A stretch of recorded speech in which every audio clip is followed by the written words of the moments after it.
رمضان شریف ایک ایسا قدر والا مہینہ ہے کہ محبوب کریم علیہ الصلاۃ والسلام کی دعائیں رمضان کی برکات کے حصول کے لیے رجب شریف سے ہی شروع ہو جایا کرتی تھی۔ محبوب کریم علیہ الصلاۃ والسلام رجب شریف میں یہ دعائیں مانگنا شروع ہو جاتے تھے، اللہم بارک لنا فی رجب وفی شعبان وبارک لنا فی رمضان۔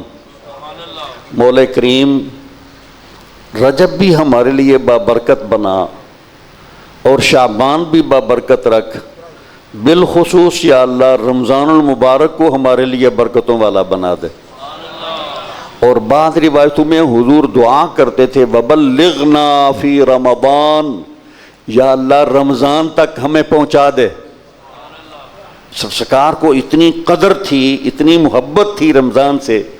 رمضان سے چند دن قبل نبی علیہ الصلوۃ والسلام نے صحابہ سے فرمایا ماذا تستقبلون، تم ابھی چند لمحوں بعد، چند دنوں بعد کس مہمان کا استقبال کر رہے ہو؟ ماذا تستقبلکم، تمہارا استقبال کون کر رہا ہے، تم کسے ویلکم کرنے والے ہو؟ حضرت فاروق اعظم رضی اللہ تعالیٰ عنہ نے عرض کیا رسول اللہ صلی اللہ علیہ وسلم کوئی وحی آئی، کوئی ہم پر کوئی قوم حملہ آور ہونے والی ہے یا کوئی اور معاملہ؟ نبی کریم علیہ السلام نے ارشاد فرمایا چند لمحوں بعد، چند دنوں بعد تمہارے اندر اللہ تعالیٰ کا عزت والا مہمان رمضان المبارک تشریف فرما ہو جائے گا۔ یہ اتنی قدر والا یہ مہینہ۔ حضرت سلمان فارسی رضی اللہ تعالیٰ عنہ روایت فرماتے ہیں، مشکات میں بھی یہ موجود ہے، بہت ساری حدیث کی کتابوں میں، کہ محبوب کریم علیہ الصلوۃ والسلام کی سنت مبارکہ، آپ کا مبارک طریقہ، آپ کا یہ مبارک طریقہ تھا کہ شعبان المعظم کے اختتام پر آخری دنوں میں رمضان المبارک کی قدر کے لیے، اس کی لوگوں کو رغبت دلانے کے لیے محبوب کریم علیہ الصلوۃ والسلام رمضان کے فضائل اور اس کے برکتوں کے حوالے سے ایک خطبہ ارشاد فرماتے تھے۔ بہت ساری حدیثیں ہیں، قرآن کریم میں آیات بہت ساری ہیں۔ میں اس خطبے کے چند الفاظ آپ کے سامنے وہ یعنی شرف کے لیے پڑھنا چاہتا ہوں۔ حضرت سلمان فارسی رضی اللہ تعالیٰ عنہ فرماتے ہیں شعبان کے آخری ایام تھے، کافی سارے صحابہ حضور کے سامنے موجود تھے۔ نبی کریم علیہ الصلوۃ والسلام نے اللہ تعالیٰ کی حمد و صلوات کے بعد ارشاد فرمایا ایھا الناس قد اظلکم شہر عظیم، شہر مبارک، شہر فیہ لیلۃ خیر من الف شہر الی آخرہ۔ نبی کریم علیہ السلام نے فرمایا لوگو تم پر ایک مہینہ سایہ فگن ہے، تم پر سایہ کیے ہوئے، ابھی تمہارے اندر اترنے والا ہے، اتر جائے گا۔ جس طرح جہاز لینڈنگ کرتا ہے نا، تو اسے اس کے قریب یہ معنی سمجھ لیں کہ ابھی وہ مہینہ تمہارے اندر سایہ فگن ہے، تمہارے اندر اتر آئے گا، وہ تمہارے اندر تشریف فرما ہو جائے گا۔ وہ ایسا مہینہ ہے جس کے اندر بڑی عظمتیں اور خوبیاں، وہ ایسا مہینہ ہے جس کے اندر برکتیں رکھی گئی ہیں، مبارک ہے۔ وہ ایسا مہینہ ہے جس کے اندر اللہ تعالیٰ نے ایک ایسی رات رکھ دی جو رات 1000 مہینوں کی عبادت سے زیادہ بہتر ہے۔ وہ ایسا مہینہ ہے جعل اللہ صیامہ فریضۃ وقیام لیلہ تطوعا، حضور فرماتے ہیں وہ ایسا مہینہ ہے جس کے دن کو اللہ تعالیٰ نے روزہ رکھنا فرض فرما دیا اور رات کو قیام کرنا اللہ تعالیٰ نے تطوع اور نفل اضافی نیکی بنا دیا۔ اور سرکار نے فرمایا من ادى فيه بخصلة من الخير كان كمن ادى فيه فريضة فيما سواه ومن ادى فيه فريضة فيه كان كمن ادى 70 فريضة فيما سواه۔ نبی علیہ الصلوۃ والسلام فرماتے ہیں جس بندے نے اس آنے والے مہینے میں رمضان المبارک میں ایک نفلی نیکی کی، نفل نماز پڑھی، نفلی صدقہ کیا یا کوئی اور نفلی کام کیا، نبی علیہ السلام فرماتے ہیں وہ ایسے ہے جیسے رمضان کے علاوہ بقیہ دنوں میں اس نے کوئی فرض ادا کر لیا۔ اتنا قدر والا مہینہ۔ اب ہمیں تو یہ بھی نہیں پتا تھا کہ فرض اور نفل میں کتنا گریڈ کا کتنا فرق ہوتا، کہ فرض ادا کریں تو کتنی نیکیاں ملتی ہیں، کتنا درجہ ملتا، نفل ادا کریں تو کتنا درجہ ملتا۔ نبی علیہ الصلوۃ والسلام نے پھر یہ بھی بتا دیا کہ نفل اور فرق میں فرق کتنا ہوتا۔ حضور نے فرمایا جس بندے نے اس رمضان المبارک میں ایک فرض ادا کیا وہ ایسے ہے گویا کہ رمضان کے علاوہ بقیہ مہینوں میں اس بندے نے 70 فرض ادا کیے۔ یہاں بڑی آگے لمبی خوبصورت حدیث ہے، اور یہ آپ کے معمولات کے حوالے سے بھی بہت کچھ کہنا ہے۔ یہ عرض کرنا چاہتا ہوں کہ گرامی قدر حاضرین، یہ رمضان اس کا آغاز نبی کریم علیہ الصلوۃ والسلام کے مبارک ظاہری زمانے سے شروع ہوا یا اس سے پہلے بھی رمضان ہوتا تھا؟ اگر ہوتا تھا تو کیا اس رمضان کو بھی یہ فضیلتیں تھیں جو سرکار نے ارشاد فرمائی ہیں؟ یہ بات قابل توجہ ہے۔ قرآن کریم میں یہ آتا ہے ان عدۃ الشہور عند اللہ 12 شہرا فی کتاب اللہ یوم خلق السماوات والارض منها 4 حرم۔ پارہ 10 میں اللہ تعالیٰ ارشاد فرماتے ہیں اللہ تعالیٰ کے ہاں مہینوں کی تعداد شروع سے لے کر جب سے اللہ نے زمینیں بنائیں آسمان بنائے تب سے لے کر مہینوں کی تعداد 12۔ یہ 12 مہینے نا، محرم، صفر، ربیع الاول، ربیع الثانی، جمادی الاول، جمادی الثانی، رجب، شعبان، رمضان، شوال، ذوالقعدہ، ذی الحج۔ قرآن کہتے ہیں اللہ تعالیٰ کے ہاں پہلے دن سے لے کر مہینوں کی تعداد 12 ہی ہے۔ ان میں 4 مہینے حرمت والے، وہ شوال، ذوالقعدہ، ذی الحج، محرم اور رجب، وہ 4 مہینے حرمت والے اللہ نے شروع سے لے کر انہیں عزتیں دے دی۔ رمضان المبارک کی قدر کے متعلق کوئی ایسی روایت میری نظر سے نہیں گزری، لیکن نبی علیہ السلام نے ارشاد فرمایا، بخاری میں حدیث ہے، حضور فرماتے ہیں اذا جاء رمضان فتحت ابواب الجنہ وغلقت ابواب جہنم وسلسلت الشیاطین۔ جب رمضان آتا ہے تو جہنم کے دروازے کھول دیے جاتے ہیں، جہنم کے دروازے بند کر دیے جاتے ہیں، شیاطین کو جکڑ دیا جاتا۔ رمضان آتا تو نیکیوں کے ریٹ بڑھ جاتے ہیں۔ رمضان کو یہ سارے شرف ہیں، لیکن کب سے ہیں؟ مجھے کوئی ایسی روایت نہیں ملی کہ نبی علیہ الصلوۃ والسلام کی تشریف آوری سے قبل جو رمضان ہوتا تھا اس کے اندر بھی جہنم کے دروازے بند ہوتے، جنت کے دروازے کھلتے یا یہ سارے شرف ہوتے۔ لیکن نبی علیہ السلام نے ارشاد فرمایا، اور قرآن کریم جو میں استدلال کر رہا ہوں قرآن کریم اس کی تائید کرتا۔ اللہ تعالیٰ فرماتا ہے شہر رمضان الذی انزل فیہ القرآن، رمضان وہ مہینہ ہے جس کے اندر قرآن نازل کیا گیا۔ قرآن کیا ہے؟ ایسا اللہ کا کلام جو جناب محمد رسول اللہ صلی اللہ علیہ وسلم پر نازل ہوا۔ قرآن ہے اللہ کا کلام، تورات بھی اللہ کا کلام، زبور انجیل بھی اللہ کا کلام، لیکن وہ قرآن نہیں، قرآن اللہ کا کلام تب بنا جب رسول اللہ پر نازل ہوا۔ تو رمضان کو یہ شرف تب ملا جب اس کے اندر قرآن نازل ہوا۔ تو گویا کہ قرآن و حدیث کے مطالعہ سے یہ سمجھ آتی ہے کہ اس رمضان کو جتنے شرف ملے ہیں رسول اللہ کے صدقے سے ملے ہیں۔ رمضان کو جتنے شرف ملے ہیں رسول اللہ کے صدقے سے ملے۔ رسول اللہ آئے تو قرآن نازل ہوا، قرآن نازل ہوا تو رمضان کو شرف ملے۔ روزے تو پہلے بھی ہوتے تھے، رمضان اور روزے کا فرق رکھنا، میں اپنے لفظوں کا ذمہ دار ہوتا ہوں۔ روزہ پرانی عبادت ہے، رمضان کو شرف یہ قرآن اور حضور کی وجہ سے۔ وہ قرآن کہتا ہے یا ایھا الذین آمنوا کتب علیکم الصیام کما کتب علی الذین من قبلکم، اے ایمان والو تم پر روزے فرض کیے گئے جس طرح کہ تم سے پہلے لوگوں پر بھی فرض کیے گئے۔ روزہ پرانی عبادت ہے، رمضان پہلے تھا لیکن اس کے شرف کا اظہار حضور نے فرمایا۔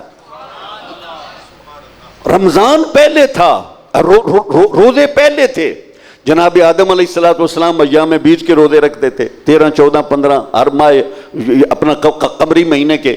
حضرت داؤد علیہ السلام صوم داودی رکھتے تھے، یہ صوم داودی، ایک دن روزہ ایک دن افطار۔ اس طرح حضرت موسیٰ علیہ السلام وہ روزے، عیسیٰ علیہ السلام کے روزے، وہ روزے تھے، صیام تھے، لیکن ان کا روزہ کس انداز کا ہوتا تھا؟ روزہ رکھ لیتے، شام کو افطاری کی، اور افطاری کے بعد کچھ کھا پی لیا، سو جائیں تو سحری کی اجازت نہیں تھی۔ روزہ تھا، کھا پی لیں، سو جائیں تو اس کے بعد سحری کی اجازت نہیں۔ نبی کریم علیہ السلام کو روزہ بھی ملا اور روزے کے ساتھ سحری اور افطاری۔ حضور علیہ السلام فرماتے ہیں فصل صیامنا و صیام اہل الکتاب اکلۃ السحور۔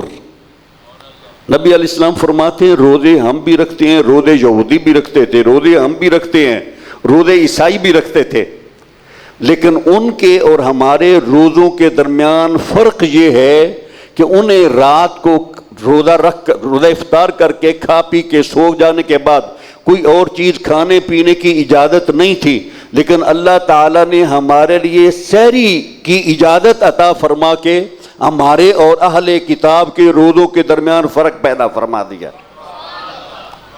روزہ ہمارا بھی ہے، روزہ ان کا بھی ہے، لیکن یہ سحری کی جو دولت ملی ہے یہ کسی اور امت کو نہیں تھی۔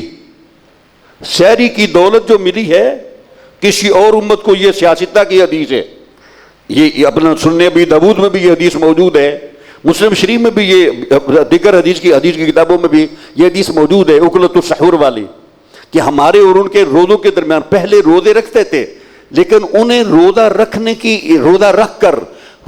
کے لیے سحری کی اجازت نہیں تھی۔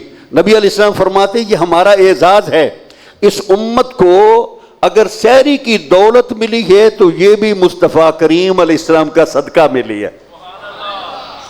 اب یہ صرف ایسے نہیں کہ سحری کھا لیتے ہیں، بندہ تھوڑا انرجی پا جاتا ہے، ایکٹیو ہو جاتا، اس کے پیٹرول اور اس کی غذا بہتر ہو جاتی ہے، سحری صرف یہی ہے؟ نہیں، سحری بہت بڑی دولت ہے، یہ اس کا ایک ضرور بینیفٹ ہے، بندہ کھا لے بندہ ایکٹیو ہو جاتا، کمزوری ختم ہو جاتی ہے، بندہ وہ اپنے فرائض بہتر انداز سے وہ ادا کر لیتا، یہ 100% یہ فائدہ۔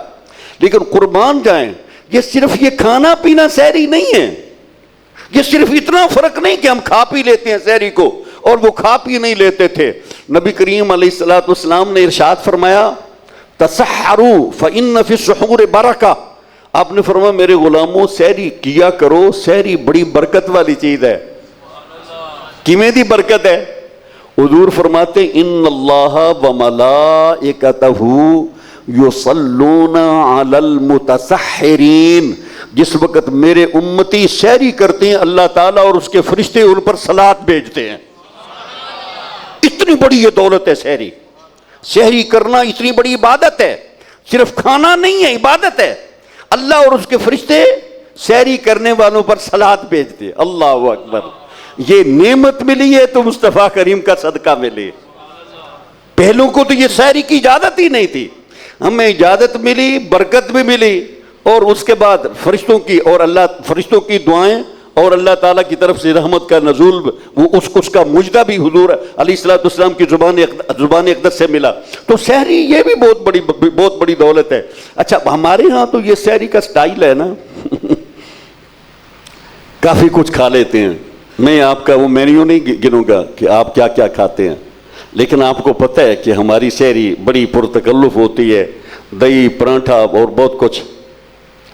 نبی کریم علیہ السلام رمضان کیسے گزارتے تھے اس طرف آگے بڑھنا چاہتے ہیں۔ غالباً عبداللہ بن مسعود ہیں روایت کرنے والے، یا ابو ہریرہ، قریبی صحابیوں میں سے، جلیل القدر صحابیوں میں سے، فرماتے ہیں نبی علیہ السلام کا سٹائل تھا کہ آپ سحری آخری وقت کے بالکل قریب جا کر کرتے تھے، یعنی آج اگر 5:40 پہ روزہ بند ہونے والا تو اس سے 5-10 منٹ پہلے۔ اور حضور کی سحری کیا ہوتی تھی؟ میں تو یہ حدیث پڑھ کے اور سن کے حیران ہوا۔ صحابی فرماتے ہیں 2 کھجوریں تھیں، صرف 2 کھجوریں. تو مسجد کے اندر صحابہ سحریاں کر کے گھر سے کھانے وغیرہ کھا کر نفل پڑھنے کے لیے، فجر کی نماز کے لیے جمع ہو گئے تھے. مسجد شریف میں، مسجد نبی شریف میں کافی سارے صحابہ موجود تھے اور حضور نے سحری فرمانا تھی اور 2 کھجوریں تھیں. نبی علیہ السلام نے بلند آواز سے فرمایا ہلمو الی الغداء المبارک، صحابہ بڑا مبارک کھانا ہے، آؤ سارے مل کر کھا لیں. کھجوریں 2 ہیں، کھجوریں 2 ہیں. حضور سارے صحابہ کو، پوری مسجد والوں کو فرماتے ہیں صحابہ بڑا مبارک کھانا ہے، آؤ مل کر کھا لیں. اب اندازہ فرمائیں کہ روزے کی ڈیمانڈ کیا ہے؟ کیا پرانٹھے کھا کر اپنے نفس کو اور زیادہ قوت دینا، یا جسمانیت کو کمزور کر کے اپنی روحانیت کو بڑھانا؟ اس کے اندر کتنا بڑا راز ہے. ہمیں اپنے مینیو پر ہمیں یہ توجہ کرنا ہوگی. اور اس سے یہ بھی پتہ چلتا ہے کہ ہم افطاریوں پر بڑا زور دیتے ہیں، سحری کی دعوت نہیں دیتے. حضور فرماتے ہیں ہلمو، آؤ مل کر کریں. اس کا مطلب ہے شاید ہم یہ چاہتے ہیں کہ افطاری کے وقت سارے بندوں کو، محلے والوں کو پتہ چل جاتا ہے فلانے حاجی صاحب نے، فلانے چودھری صاحب نے افطاری کروائی ہے، اور وہ لوگ یاد رکھتے ہیں ان کا مینیو اتنا ٹائٹ تھا اور اس کو اتنی ان کی ڈشز تھیں، ان کا دسترخوان بڑا پرتکلف تھا. یہ ہم چاہتے ہیں. اگر یہ سحری اور افطاری کروانے میں رضائے مولا مقصود ہو تو سحری کے وقت جب کوئی نہیں دیکھ رہا، اللہ تعالیٰ تو دیکھ رہا ہوتا ہے، اس وقت سحری کروانا بھی اتنی بڑی عبادت ہے جتنی افطاری کروانا بڑی عبادت ہے. اس طرف بھی ہمیں توجہ دینی چاہیے اور ہم ادھر توجہ نہیں دے. پھر روزہ رکھ کے، یہ جو روزہ ہے نا، خوبصورت عبادت ہے، بہت خوبصورت عبادت ہے. روزہ رکھ کے انسان کچھ گھنٹے نہ کھا پی کے کہیں بہت بلندیوں پہ چلا جاتا. میں یہ نہیں کہتا کھانا نہیں کھانا چاہیے، کھانا بھی عبادت ہے. بعض حالتوں میں کھانا فرض عین ہے. فرض عین ایک ہوں نا فرض کفایہ، چند بندے جنازہ پڑھ لیں دوسرے نہ پڑھیں. بعض حالتوں میں کھانا فرض عین ہوتا. کب؟ جب انسان کو کھانا نہ کھانے کی وجہ سے مر جانے کا اندیشہ ہو، موت کا خطرہ ہو نا، نہ کھاؤں گا مر جاؤں گا، اس وقت جان بچانا فرض ہے. اس وقت رمق حیات کے لیے کھانا فرض عین ہوتا. بعض حالتوں میں سنت ہے، بعض حالتوں میں مستحب ہے، بعد میں مباح، بعد میں مکروہ، بعد میں حرام. سنت سمجھ کر کھانا سحری کرنا، افطاری کرنا بہت بڑی عبادت ہے. مجھے اپنے بزرگوں سے ایک واقعہ یاد ہے. ہم نے دین اہل اللہ سے سیکھا، اولیاء سے سیکھا، محدثین سے سیکھا. میں سلسلہ نقشبندیہ میں متوسل ہوں. حضرت میاں شیر محمد صاحب شرک پوری، شیر ربانی شرک پور شریف والے، ان کا انڈائریکٹ میں مرید ہوں. حضرت کیلم والا شریف سید نور الحسن شاہ صاحب، ان کے صاحبزادے سید محمد باقر علی شاہ صاحب علیہ الرحمہ میرے شیخ گرامی ہیں. میاں صاحب علیہ الرحمہ کے دادا شیخ تھے، ان کا نام تھا حضرت شاہ حسین علیہ الرحمہ. مکان شریف انڈیا میں آج کل ہے، وہاں ان کا مزار ہے. وہ مدینہ طیبہ میں تشریف لے حاضر ہوئے تو نبی علیہ الصلوۃ والسلام کے ساتھ بڑا انس تھا، محبت تھی. واپس اس دور میں یہ سارا یہ متحدہ ہندوستان تھا، واپس آنے کو جی نہیں چاہتا تھا، تو وہاں رہنے کا ارادہ کر لیا. محبوب کریم علیہ الصلوۃ والسلام نے کہیں عالم مکاشفہ میں یا خواب میں ارشاد فرمایا کہ ہند میں چلے جاؤ، وہاں جا کر دین کا کام کرو، میرے غلاموں کی امت کی اصلاح کرو. تو وہ سوچنے لگے کہ یہاں مدینہ طیبہ میں تو بڑی رحمتیں، انوار و تجلیات ہیں، حضور کا قرب ہے. بندہ بے قرار ہو تو مسجد نبی شریف میں، آپ کے معاجہ شریف میں آپ کے پاس حاضر ہو جاتا. تو یہاں وہ ہند میں تو وہ چیزیں موجود نہیں ہوگی، کیا کروں گا؟ محبوب کریم علیہ الصلوۃ والسلام نے ارشاد فرمایا ہند میں چلے جاؤ، اگر کہیں تمہیں میری محبت بے قرار کرے تو میرے ایک خادم ہیں دین کے، ان کا نام ہے حافظ غلام محمود، کشمیر میں وہ رہتے ہیں، ان سے مل لینا. ان کے ملنے سے تمہیں وہی برکتیں، وہی رحمتیں، وہی فیوض و برکات حاصل ہوں گے جو تجھے یہاں حاضر ہو کر ملتے ہیں. تو آپ تشریف لے آئے. کچھ عرصہ اپنے گاؤں میں گزارا مکان شریف میں. اس کے بعد وہ محبت نے انگڑائی لی تو سموال شریف یہ اپنا کھڑی شریف کے بالکل قریب ہے, 7 کلومیٹر کے فاصلے پر یہ گاؤں ہے. تو وہاں انہیں ملنے کے لیے گئے. اس دور میں کوئی موجودہ یہ اپنا انفارمیشن کا یہ سسٹم نہیں تھا کہ فون وغیرہ کر کے کسی کو مطلع کر دیتے. وہ 12 سال سے وہ بزرگ روزے سے تھے. سلسلہ قادریہ تھا, بہت بڑے صوفی تھے, کھانا نہیں کھاتے تھے, چند گھونٹ سے وہ افطاری کر لیتے. تو جب ہمارے بزرگ وہاں پر حاضر ہوئے تو انہوں نے آپ کے لیے ضیافت کا اہتمام کیا. کہا کہ یہ آپ کے لیے کھانا ہے, کھاؤ, مہمان ہے. تو ہمارے بزرگوں نے فرمایا بھائی آپ بھی کھانا کھائیں. انہوں نے کہا میں تو 12 سال سے کھانا نہیں کھاتا, چند گھونٹ سے یہ پانی پی یہ افطار کر لیتا ہوں. تو ہمارے بزرگوں نے فرمایا یہ بتائیں کہ کھانا کھانا سنت ہے یا نہ کھانا سنت ہے؟ کھانا کھانا سنت ہے یا نہ کھانا سنت ہے؟ یہ بتانے لگا ہوں کہ ہم نے سحری کیوں کرنی ہے, افطاری کیوں کرنی ہے. ضرورت ہو یا نہ ہو, ہم نے صرف اس لیے کرنی ہے کہ سحری کرنا سنت ہے, افطاری کرنا سنت ہے. نیتوں کی اصلاح کرنی ہے. اسی انداز سے ہم نے رمضان گزارنا. ہمارے بزرگوں نے پوچھا یہ بتائیں کھانا کھانا سنت ہے یا نہ کھانا سنت ہے؟ انہوں نے کہا ویسے تو کھانا کھانا سنت ہے. تو کہا پھر حضور کی سنت سمجھ کر کھانا کھا لے. حضور کی سنت سمجھ کر کھانا کھا لیا. مجاہدہ کرتے تھے 12 سال سے, ریاضت سے بہت کچھ پایا تھا. محبوب کریم علیہ السلام کی بارگاہ سے سندیشے بھیجے جا رہے ہیں. بندہ اتنا بڑا ولی اللہ بھیجا جا رہا, کتنا بڑا مقام ہوگا, لیکن کھانا نہیں کھاتے تھے, روزہ رکھتے تھے, افطاری بھی ہوتی. تو ہمارے بزرگوں نے عرض کی جناب سنت سمجھ کر کھانا کھا لیں. 3 لقمے سنت سمجھ کر کھائے. رات اپنے اپنے کمرے میں دونوں بزرگوں نے گزاری. صبح جب ملاقات ہوئی تو حضرت حافظ غلام محمود صاحب سموال شریف والے فرمانے لگے جناب ہادی شاہ حسین علیہ الرحمہ 12 سالوں سے وہ فیوض و برکات حاصل نہیں ہوئے جو آج رات حضور کی سنت سمجھ کر 3 لقمے کھانے سے اللہ نے عطا فرما دی ہے. سحری کرنی ہے حضور کی سنت سمجھ کر, پیٹ کی جسم کی ضرورت خود بخود پوری ہو جائے گی. افطاری کرنی ہے حضور کی سنت سمجھ کر, پیاس خود بخود بجھ جائے گی, سب کچھ حاصل ہو جائے گا. ہم نے اپنی ڈائریکشن چینج کرنی ہے. ہم نے ہر کام اس لیے کرنا ہے کہ ہمارے مصطفیٰ کریم علیہ السلام کیا کرتے تھے. سحری بھی اس لیے کہ حضور کی سنت ہے, افطاری بھی اس لیے کہ یہ حضور کی سنت ہے. تو جب یہ چیزیں ہماری سنت کے مطابق ہو جائیں گی تو پھر ہمارے لیے پورے کا پورا روزہ ہمارے لیے نفع رساں ہو جائے گا. اور پھر یہ جو ہے نا کھانا روزے کی ایک یعنی فلاسفی, یہ تو ٹھیک ہے کہ اللہ کے حکم کی تعمیل ہے, نبی علیہ السلام کی سنت کی اتباع بھی ہے 100%. بخاری شریف میں حدیث ہے, حضرت عبداللہ بن مسعود رضی اللہ تعالی راوی ہیں, نبی علیہ السلام نے ارشاد فرمایا میری امت کے نوجوانوں یا معاشر شباب من استطاع منکم الباءۃ فلیتزوج فإنه اغض للبصر واحسن للفرج.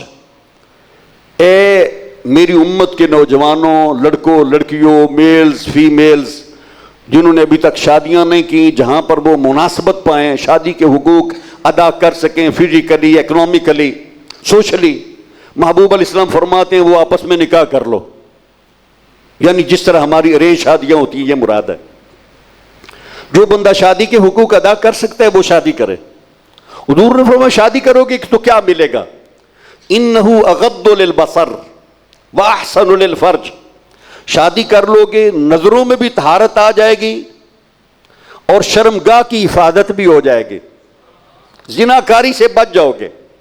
بعض اوقات حالات ایسے ہوتے ہیں بندہ فی الفور شادی کرنے پر قادر نہیں ہوتا, تو اس کے لیے نبی علیہ السلام نے ارشاد فرمایا فَمَن لَّمْ يَسْتَطِعْ فَعَلَيْهِ بِالصَّوْمِ. جو نوجوان شادی فی الفور نہ کر سکتا ہو کسی بھی مجبوری کی بنا پر, تو حضور فرماتے ہیں تو پھر ایسے نوجوان کو روزے کثرت سے رکھنے چاہیے. فَإِنَّهُ لَهُ وِجَاء, کہ روزہ قاطع الشہوت ہے. شہوت ختم کرتا. قرآن کہتا ہے لعلکم تتقون، روزے تم پر فرض کیے گئے تاکہ تم متقی بن جاؤ. روزہ تقوی دلاتا. حضور نے فرمایا یہ روزہ عفت پیدا کرتا، یہ روزہ نفس کا تزکیہ کرتا، روزہ آنکھ کی طہارت کا سبب ہے، روزہ فکر کی بالیدگی اور فکر کی اصلاح کرتا. لیکن ہمارے ہاں سٹائل یہ ہے کہ روزہ رکھ لیا، آدھا دن گزر گیا، سیکنڈ ٹائم ہو گیا، ہمارے بھائی کہتے ہیں آج روزہ بڑا لگ گیا ہے، روزہ بہلانے کے لیے کوئی مووی لگا لے. روزہ تو اس لیے تھا کہ تیرے اندر طہارت نظری اور فکری پیدا ہو اور تو اسے مزید آلودہ کر رہا. یہ تو نے کیسے سمجھ لیا کہ روزہ اس سے اچھا گزر جائے گا؟ یہ بہت بڑی یہ خرابی ہے. مجھے ابھی تک یہ سمجھ نہیں آئی کہ ہم لوگوں نے یہ روزے کو کیا سمجھا. کیا اس سے ماد فاقہ مراد ہے کہ اتنے گھنٹے کچھ نہیں کھانا اور اس کے بعد ساری کسر پوری کر لینی ہے؟ روزے کے مقاصد ہیں کہ رمضان ہم نے گزارنا ہے، اور رمضان کے بعد ہم نے جس طرح ایک مزدور سارا دن مزدوری کرنے کے بعد شام کو وہ دیکھتا ہے کہ میں جس مقصد کے لیے گھر سے نکلا تھا آج مجھے اپنے بیوی بچوں کے لیے رزق کمانا ہے، کیا مجھے اتنے پیسے ملے ہیں کہ نہیں ملے؟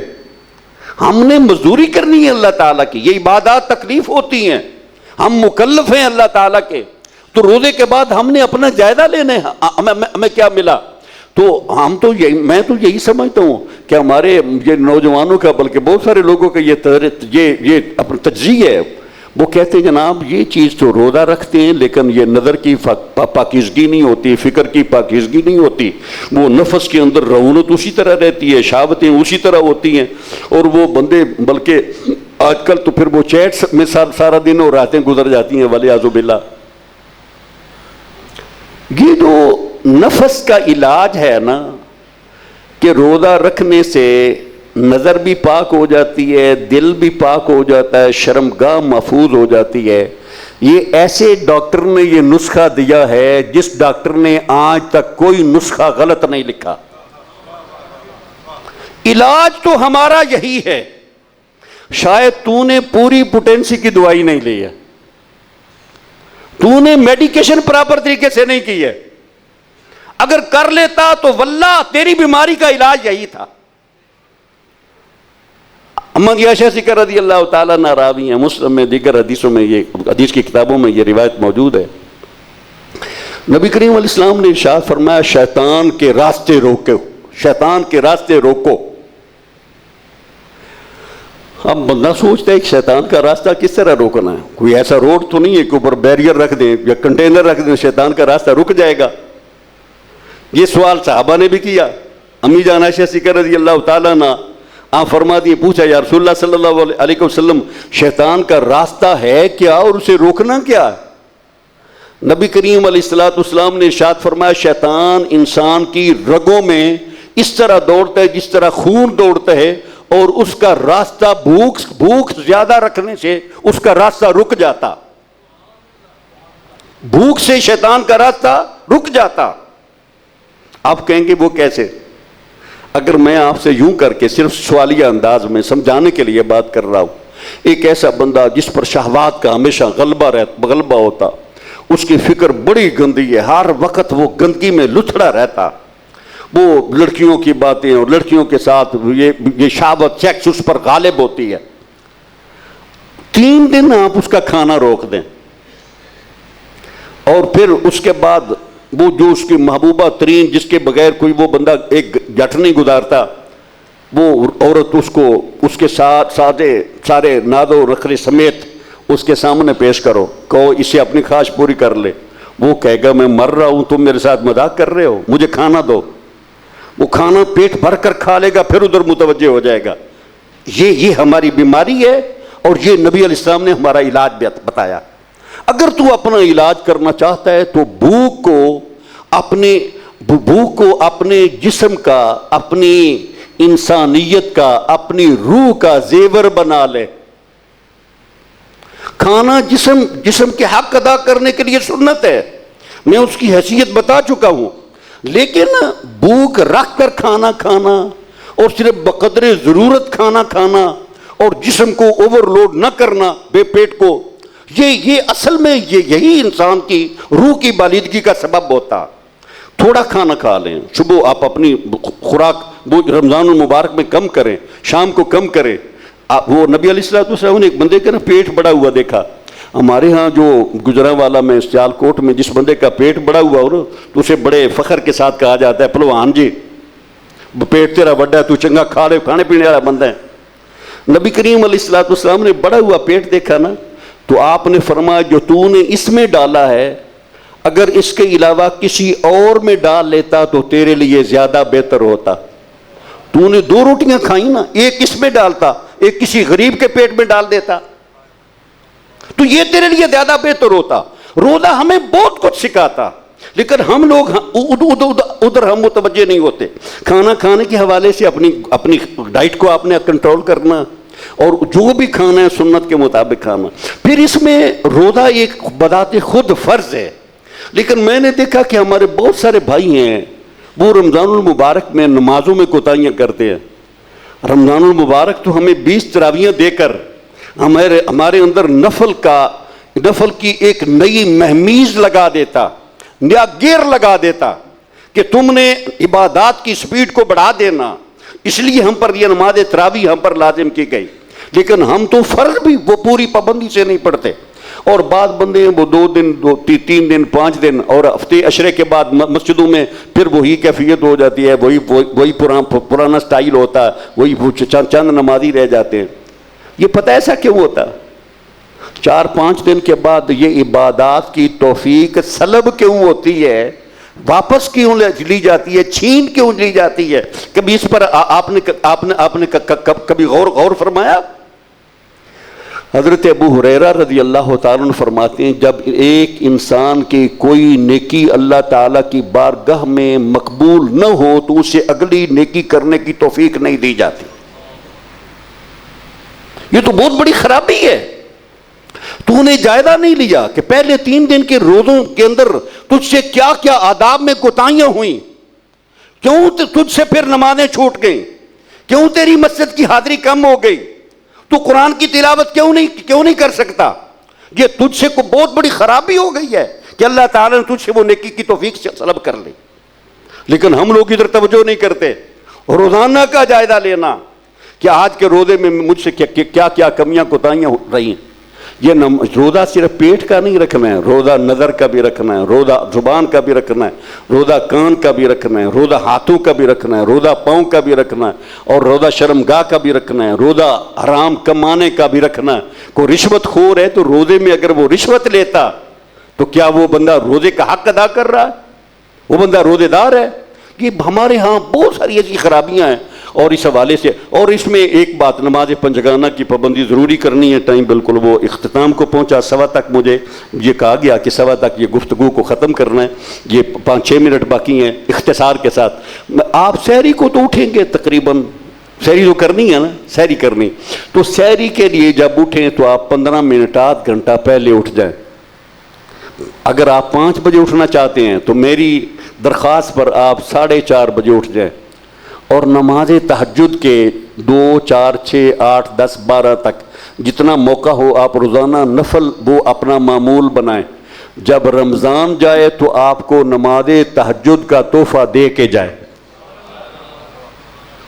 حضور فرماتے ہیں، یہ قرآن کریم آیا کریم ہے نا، وَمِنَ اللَّيْلِ فَتَهَجَّدْ بِهِ نَافِلَةً لَكَ عَسَىٰ أَن يَبْعَثَكَ رَبُّكَ مَقَامًا مَحْمُودًا۔ اے محبوب، اللہ تعالیٰ آپ کو مقام محمود پہ فائز فرمائے گا۔ آپ رات کو اٹھ کر تہجد ادا فرمایا کریں، اللہ تعالیٰ قریب آپ کو مقام محمود پہ فائز فرمائے گا۔ حضرت مجدد الافسانی شیخ سرندی فاروقی علیہ الرحمہ امام ربانی آپ فرماتے ہیں نبی علیہ السلام کو تہجد کا حکم دیا گیا اور اس کو اس کے ساتھ یہ مشروط فرمایا گیا یا اس کے ساتھ یہ بشارت دی گئی کہ محبوب آپ تہجد پڑھیں، آپ کو مقام محمود پہ فائز کیا جائے گا۔ فرماتے ہیں حضور نماز تہجد پڑھیں تو انہیں مقام محمود ملتا ہے۔ اگر حضور کا امتی نماز تہجد پابندی سے پڑھے تو رب تعالیٰ نبی کریم علیہ السلام کے مقام محمود کی خیرات اسے حضور کی شفاعت کی صورت میں عطا فرما دے گا۔ چاہتے ہیں نا قیامت والے دن مقام محمود کی خیرات ملے، تو رمضان سے آپ نے یہ دولت کمانی ہے، آپ نے اس نماز تہجد کا آپ نے پابند بننا۔ اور نبی کریم علیہ الصلوۃ والسلام کے متعلق حضرت عبداللہ بن عباس رضی اللہ تعالیٰ عنہ فرماتے ہیں حضور بڑے ہی سخی تھے، لیکن رمضان المبارک میں حضور کی سخاوت تیز ہوا سے بھی زیادہ ہو جاتی تھی۔ اس مثال کو سمجھنے کے لیے نا، آپ کبھی آندھی آئی ہو یا تیز ہوا ہو، یا سردیوں میں آپ بطور خاص آپ اس کا مشاہدہ فرمائیں گے، تو آپ نا جس وقت اندر بیٹھے ہوتے ہیں اور ہوا لگے تو آپ ٹھنڈ محسوس کرتے ہیں، تو آپ کہتے ہیں یار دروازہ گھٹ کے بند کرو، اے تھلے بھی کوئی کپڑا دے دیو، تھوڑی سی سوراخ سے بھی بہت ساری ہوا اندر میں داخل ہو جاتی ہے۔ تو کہتے ہیں جس طرح وہ تھوڑے سے سوراخ سے بہت زیادہ ہوا اندر داخل ہو جاتی ہے، جہاں بند کمرے ہوں حضور کی سخاوت وہاں بھی پہنچ جاتی ہے۔ جہاں بند کمرے ہوں رمضان میں حضور کی سخاوت وہاں بھی پہنچ جاتی ہے۔ جب نبی علیہ السلام اتنے بڑے کریم ہوں، جود و سخا کا پیکر ہو، اور پوری امت کو نہ چاہنے والوں کو بھی مالا مال کر رہے ہوں، اگر حضور کا امتی سحری کے وقت دو زانو بیٹھ کر اور ہاتھ باندھ کر نظریں جھکا کر گنبد خضرا کا تصور کر کے اگر الصلاۃ والسلام علیک یا رسول اللہ کہے تو کریم آقا اسے کتنا نوازیں گے یار۔ رمضان آپ کے نبی سے تعلق بحال کر دے گا، رمضان آپ کا تعلق اللہ سے بحال کر دے گا، رمضان آپ کو اللہ تعالیٰ کی بارگاہ سے مغفرت دلا دے گا، رمضان آپ کا تعلق قرآن سے بحال کر دے گا۔ رمضان صرف یہاں کا تعلق دار نہیں ہے، مسند امام احمد میں روایت ہے، نبی کریم علیہ الصلوۃ والسلام فرماتے ہیں رمضان عرصہ معاشر میں اپنے حقوق ادا کرنے والوں کو ڈھونڈ ڈھونڈ کر اللہ تعالیٰ کی بارگاہ میں ان کی سفارش بھی کرے گا اور ان کی مغفرت کا سامان بھی کرے گا۔ یہ ہمارے مقاصد ہونے چاہیے کہ ہم نے رمضان کیسے گزارنا۔ پھر مغرب کے بعد نماز اوابین کو اپنا معمول بنائیں۔ اگر زکوٰۃ آپ نے نہیں ادا کی تو ضرور زکاتیں ادا کریں، غربا فقراء کا خیال رکھیں۔ قرآن کریم اور رمضان کا چولی دامن کا ساتھ ہے، رب تعالیٰ نے چاہتا تو شعبان میں قرآن نازل کر دیتا، کسی اور مہینے میں، لیکن قرآن کہتا ہے شہر رمضان الذی انزل فیہ القرآن، تو رمضان المبارک میں قرآن نازل ہوا۔ نماز تراویح کو مشروع فرمایا گیا۔ نماز تراویح کو صرف انجوائمنٹ کے لیے نہیں، اللہ تعالیٰ کا قرب حاصل کرنے کی نیت سے آپ اسے ریگولر ادا کیا کریں۔ اور یہ قرآن کریم کا جو سننا ہے نا، ویسے تو پڑھا کریں، قرآن کریم کا پڑھنا بھی عبادت ہے، قرآن کریم کا سننا بھی عبادت ہے۔ قرآن کریم کے اندر 6000 سے زیادہ آیتیں ہیں، ایک یعنی قول کے مطابق 6200 اور کچھ اور ایک قول کے مطابق 6666۔ یہ مقدار آیت میں مقدار قرات میں اختلاف کی وجہ سے یہ تعداد میں یہ اختلاف ہے۔ تو یہ قرآن کا سننا، اگر آپ قرآن نہیں پڑھتے، آپ کے حافظ آپ کی مسجد میں قرآن سناتے ہیں، الحمدللہ آپ کی یہ پرانی جامع مسجد ہے، اور نہ نماز گھر میں ہو جاتی ہے، دکان میں بھی ہو جاتی ہے، نمازیں آپ نے کوشش کرنی ہے پوری زندگی نماز مسجد میں ادا کریں، اور اگر اللہ تعالیٰ توفیق دے تو جامع مسجد میں آپ نماز ادا کریں۔ گھر میں پڑھیں گے کوئی کتنی نمازوں کا ثواب ہوگا؟ ایک کا۔ محلے کی مسجد میں جہاں جمعہ نہیں ہوتا وہاں نماز پڑھیں گے 27 یا 25 کا۔ مشکوٰۃ شریف میں حدیث ہے، حضور فرماتے ہیں ایسی مسجد جہاں پر نماز جمعہ بھی ادا ہوتا ہو، اگر کوئی بندہ اس جگہ پر جا کر ایک نماز ادا کرے تو اللہ تعالیٰ اس بندے کو ایک نماز کے بدلے میں 500 نمازوں کا ثواب عطا فرماتا ہے۔ کہ تہاڈی تے مسجد ہی بڑی خوبصورت ہے، اتنے آیا کرو، نماز پڑھیا کرو۔ مسجدوں کو آباد کرنا، اضافی وقت ہو تو یہ رات ہو یا دن ہو مسجد میں گزارے۔ جو بندہ مسجد میں وقت گزارتا ہے وہ یوں سمجھے کہ وہ فرشتوں کی صحبت میں بیٹھا ہوا۔ فرشتے مسجدوں میں، یہ فرشتے ہوتے ہیں، ہمارے مساجد ہوتے ہیں مسجدوں میں۔ اور یہ قرآن کریم کی آیات سننے کے حوالے سے اے جڑا ہوندا ہے نا ساڈے نے تو حافظانہ دے جی ذرا قرآن کھچ کے رکھنا ہے جی، دے چیز پڑھنا ہے جی، پتہ لگ جائے سارے تو پہلا۔ حضرت شہنشاہ ولایت جناب علی المرتضیٰ فرماتے ہیں ورتل القرآن، قرآن ترتیلا کا معنی یہ ہے کہ قرآن شروع کر لیا جائے تو پھر اسے ختم کرنے کا، انسان کو جلدی ختم کرنے کا اس کے اندر کوئی نیت یا کوئی ارادہ نہ ہو، تو وہ ترتیل ہے۔ اور یہ جو آپ کو قرآن ٹھہر ٹھہر کر صحیح سنایا جائے نا، صحیح العقیدہ، تو نبی علیہ السلام نے یہ حدیث ارشاد فرمائی، یقین جانے میں خود اس پر ناز کرتا ہوں۔